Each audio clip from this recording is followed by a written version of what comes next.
Assalamualaikum and hello, this is SN Poswal from Property Guys. Hope you guys are doing good. Today I got an inquiry about what are the procedure involved to sell a plot in DHA or to buy a plot in DHA. We have to follow number of steps, all of them official steps which everybody has to follow whenever they're going to purchase a plot in DHA or whenever they're going to sell their plots in DHA. बहुत से steps involve होते हैं जब भी आप अपना plot DHA में purchase करते हैं और डीएचए में सेल करते हैं। अगर कोई सेलर खुद से अपना प्लॉट सेल करना चाहता है तो वो अपना खुद से प्लॉट सेल नहीं कर सकता, क्योंकि उसको जो डीएचए के रजिस्टर्ड एजेंट हैं, डीएचए के रजिस्टर्ड एजेंट्स हैं, उनके साथ कोलैबोरेट करना ही है उसको। क्योंकि on the very first step वो वेरिफिकेशन तो अप्लाई कर सकता है सेलर, लेकिन आगे जो उसके फर्दर स्टेप्स है उसमें उसको डीएचए के जो रजिस्टर्ड डीलर्स होते हैं उनके साथ कोलैबोरेट करना है। तो हम सेलर के एंड को खत्म ही कर देते हैं, तो हम एज अ एजेंट इस चीज को लेकर चलते हैं। अगर पर्सन ए जो है ऑनर है एक प्लॉट का और जो पर्सन बी है वो उस प्लॉट को परचेज करना चाहता है, तो पर्सन ए जो ऑनर है वो अपना इंटीमेशन लेटर और allocation letter with copy of CNIC, जो उसका अपना सीएनआईसी है, और अगर वो पार्टनर्स हैं, अगर वो उसमें शेयर होल्डर्स हैं उस प्लॉट में, तो उन दोनों का सीएनआईसी साथ लगेगा। और जो डीएचए का रजिस्टर्ड डीलर है उसका सीएनआईसी विद रजिस्टर्ड कार्ड जो कि डीएचए ने प्रोवाइड किया होता है उसकी कॉपी वो सबमिट करवाते हैं वेरिफिकेशन करने के लिए। वेरिफिकेशन जब करते हैं देन वो उसको प्लॉट के अगेंस्ट एक वाउचर जनरेट करके देते हैं, जिसकी फी जो है वो डीएचए के किसी भी ब्रांच में, डीएचओ के एलोकेटेड ब्रांच जो बैंक्स हैं उसमें जो है वो उसको सबमिट करवाना होता है। जब वो वेरिफिकेशन वो फीस सबमिट हो जाती है देन वो वाउचर अटैच करके हम डीएचए के ऑफिस में सबमिट करवा देते हैं। It will take 3 to 4 days।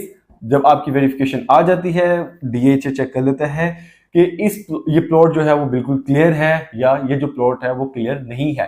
Clear है इस सेंस में कि उसके ऊपर जो ऑनर होता है उस प्लॉट का उसने कोई भी लोन लिया हुआ है या नहीं लिया हुआ, या उसने कोई जो अपने कोई भी हैसल फैसल है जो इस प्लॉट स्पेसिफिक प्लॉट के अंदर है, तो वो उसकी वेरिफिकेशन कंप्लीट नहीं करता। सही है, उसके जो नीचे वो रिमार्क्स दे देता है, उसमें नंबर ऑफ जितने भी इनके डिपार्टमेंट्स हैं, बिल्डिंग कंट्रोल है, फाइनेंस है, सही है, उसके बाद जितने भी डिपार्टमेंट्स इन्वॉल्व हैं डीएचए के, सिक्योरिटी का भी, वो सब की नीचे अंडरटेकिंग लेता है अगर वो प्लॉट क्लियर है। अगर वो प्लॉट क्लियर नहीं है तो उसमें जो है वो आगे वेरिफिकेशन से आगे एनडीसी का प्रोसीजर कंप्लीट ही नहीं करते, क्योंकि सबसे पहले हमें वेरिफिकेशन का जो प्रोसीजर है वही आगे फर्दर नहीं जाता।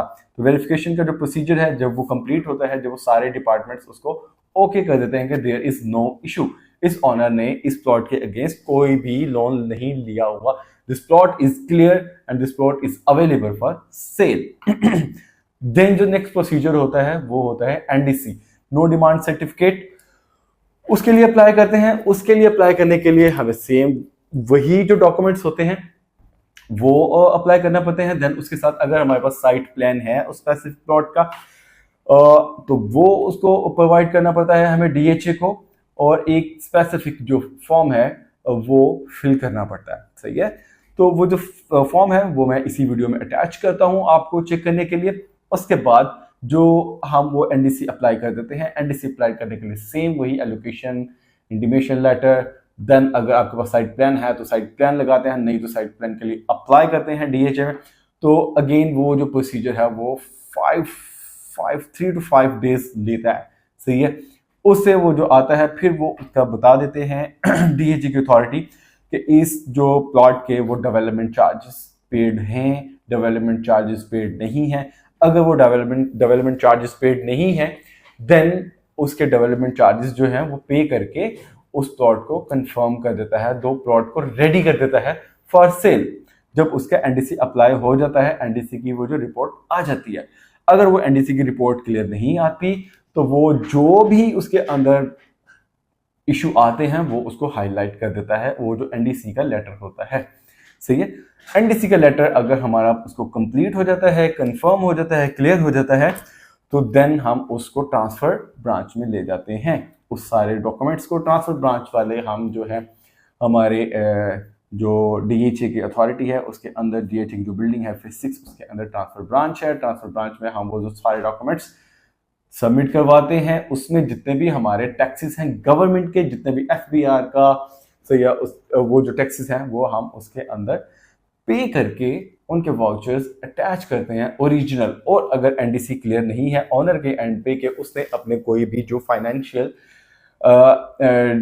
जो वो क्लियर नहीं किए हुए, लाइक उसने डेवलपमेंट चार्जेस क्लियर नहीं किए हुए, तो डेवलपमेंट चार्जेस का जो वाउचर है वो जो डीएचए की ब्रांच इशू करती है और वो जो बैंक में सबमिट होके उसका जो वाउचर जनरेट होता है वो भी अटैच करके, वो सारे डॉक्यूमेंट्स अटैच करके हम ट्रांसफर ब्रांच में ले जाते हैं। ट्रांसफर ब्रांच में जाके वो उसको हमें एक टाइम देते थे, जी ठीक है आप आज ट्रांसफर करवाना चाहते हैं, आप कल ट्रांसफर करवाना चाहते हैं। अब जब ट्रांसफर करवाना चाहते हैं 30 डेज का टाइम पीरियड होता है, 30 डेज के अंदर अंदर आपको उस प्रोसीजर को फॉलो करना है। सही है, तो ये है जो नॉर्मल ट्रांसफर है, ये उसका प्रोसीजर है। ठीक है, ट्रांसफर ब्रांच वाले उसको सारा करके देन वो आगे जो भी अथॉरिटी है डीएचए की उसके पास जाते हैं। वहां पे वो दोनों ऑनर और जो बायर है वो एक साथ बैठते हैं, उनका फोटो होता है। सही है, देन वो इंक्वायर करते हैं this plot is are you going to sell this plot to this person. A को पूछते हैं आप जो अपना प्लॉट है वो बी को सेल कर रहे हैं, और बी से पूछते हैं कि जी आप ये जो प्लॉट है इतनी अमाउंट में आप पर्सन ए से परचेज कर रहे हैं। ठीक है, उनके साथ जो रजिस्टर्ड डीलर होता है वो ही साथ जाता है, वो सारे प्रोसीजर को फॉलो करवा के आपको प्लॉट ट्रांसफर करवा देता है। सही है, तो एंड पे वो जो है अपनी कमीशन चार्ज करता है फ्रॉम बोथ पार्टीज। अगर जो एजेंट है वो बोथ पार्टीज का है तो वो दोनों से चार्ज करता है। अगर वो एजेंट जो एक सिंगल पार्टी का है लाइक बायर का एजेंट है तो वो बायर को देगा, और जो बायर का एजेंट है वो अपने एजेंट को देगा, और जो सेलर का एजेंट है वो अपने एजेंट को कमीशन देगा। सही है, और अगर दोनों पार्टी का एक ही एजेंट है तो वो दोनों पार्टीज एक ही एजेंट को पूरी कमीशन देंगे। पूरी मींस जो भी डीएचए के रूल्स हैं, जो डीएचए ने जो डीएचए यूनियन, जो डीएचए अथॉरिटी है जिसमें सारे रजिस्टर्ड डीलर्स उसमें रजिस्टर्ड हैं, उनकी जो यूनियन है उन्होंने जो तय किया हुआ होता है। सही है, जो सबकी अंडरस्टैंडिंग होती है उससे ना कम लेते हैं, उससे ना ज्यादा दिया जाता है। सही है, तो ये आप सबको एक बड़ा इजी और क्लीन वे, ट्रांसपेरेंट वे जो आप लोग देख रहे होते हैं जब भी परचेज कर रहे होते हैं आप अपना प्लॉट, और जब भी आप प्लॉट सेल कर रहे होते हैं तो ये सारी चीजें आपको क्लियर हो जाती हैं। सही है, तो आपको डीएचए में फेज 1 2 3 4 5 6 7 8 9 10 कोई भी इंक्वायरी है, आपकी कोई भी रिक्वायरमेंट है, आपको हाउस परचेज करना है, आपको प्लॉट परचेज करना है, आपको बिल्डिंग परचेज करनी है, आपको बिल्डिंग रेंट पे देनी है, आपको घर रेंट पे देना है, please do contact with me, I would help you in this regard. Thank you, Allah Hafiz.